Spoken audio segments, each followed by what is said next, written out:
నాకు 1 ఇయర్ నుంచి మేడం గారు తెలుసు. యోగాసనాల్లో నాకు ఆవిడ కలిసారు. అంటే మా క్యాలిపర్ ఇచ్చో అపార్ట్మెంట్లో చేశారు. నేను చాలా సాటిస్ఫై అయ్యాను. నేను ఇప్పుడు రెగ్యులర్గా కూడా చేస్తున్నాను. యాక్చువల్లీ ఈవిడ ఇప్పుడు సౌందర్య లహరి అనేది పెట్టడం అనేది ఒక విధంగా మా యోగా తెలిసిన వాళ్ళందరికీ కూడా చాలా సాటిస్ఫాక్షన్గా ఉంది. నేను ఇవాళ మార్నింగ్ వచ్చాను, అక్కడ ఎక్విప్మెంట్స్ అవన్నీ చూశాను, చాలా బాగుంది. సో యాక్చువల్లీ పూర్వం ఇది ఒక లగ్జూరియస్, ఇప్పుడు మాత్రం ఇది నెసిటీ, కంపల్సరీ ప్రతి ఒక్కరికి ఇది అవసరం అన్నమాట. యాక్చువల్లీ సో ఇవన్నీ బ్యూటీ పార్లర్గా పెట్టి ఆవిడ మనందరికీ కూడా శరీర ఆరోగ్యాన్ని పంచుతున్నారు. ముందుగా మాతాజీ గారికి, శ్రీగిరి గారికి ధన్యవాదాలు.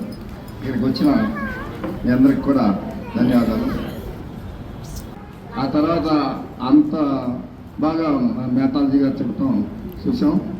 అలాగే మరి ఇందాక చెప్పారు నందిజయ్ గారు, మామూలుగా అసలు యోగా చేస్తేనే మామూలు మనుషులకి, యోగా చేసిన మనుషులకి ఫేస్లో తేజస్సు తేడా వస్తుంది. అలాగే ఇంకా ఆ ఫేసెస్ని ఇంకా చేస్తానికి మరి సౌందర్య లహరి పెట్టారు. అలాగే ఎక్కడైతే స్కిల్ వర్క్ ఉంటుందో అక్కడికి జనం వచ్చేస్తారు. ఎవరు 3 ఆలయాల కలయిక, దేవాలయము, వైద్యాలయము, విద్యాలయం. అలాగే మాతాజీ గారి ఉదయం పూట యోగా చెప్తూ అందరికీ ఆరోగ్యం చెప్తూ ఆరోగ్యం మెరుగుపరుచుకోవడం కోసం ఆసనాలు ఉపయోగించుకుంటాం.